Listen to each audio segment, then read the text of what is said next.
আসসালামু আলাইকুম রহমতুল্লাহি ওয়া বারাকাতুহু। নাহমাদুহু সাল্লি আলা রাসূলিহিল কারীম, আম্মা বাদ।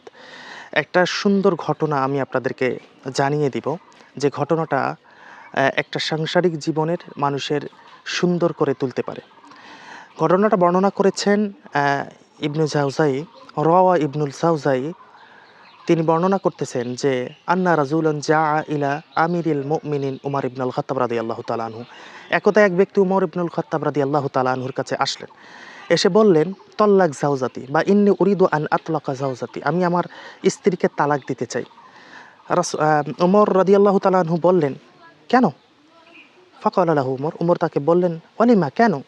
সে বলল, ব্যক্তি তখন বলল উমর রাদিয়াল্লাহু তাআলা আনহুকে যে ইন্নী লা উহিব্বুহা, আমি আমার স্ত্রীকে ভালোবাসি না, তাই আমি তাকে তালাক দিব। তখন কত সুন্দর একটা কথা বললেন। ওমর রাদিয়াল্লাহু তাআলা আনহু বললেন, আওয়া কুল্লুল বুয়ুতে বুনিয়াত আলাল হুব্বি ফাআইনার রিয়ায়াতু ওয়াত তাজাম্মুম। প্রত্যেকটা সংসার যদি ভালোবাসার উপরেই প্রতিষ্ঠিত পায়, মানে গঠিত হয়, তাহলে সদাচরণ, সহনশীলতা এগুলো কোথায়? দায়িত্ববোধ কোথায়? তার মানে সব সংসার যে ভালোবাসার উপরেই ডিপেন্ড করে প্রতিষ্ঠা পাবে এমনটা নয়। অনেক সংসার টিকে যায় ভালোবাসার কমতি হলেও দায়িত্ববোধ, এক পরস্পরের প্রতি সদাচরণের কারণে, মেনে নেয়ার কারণে।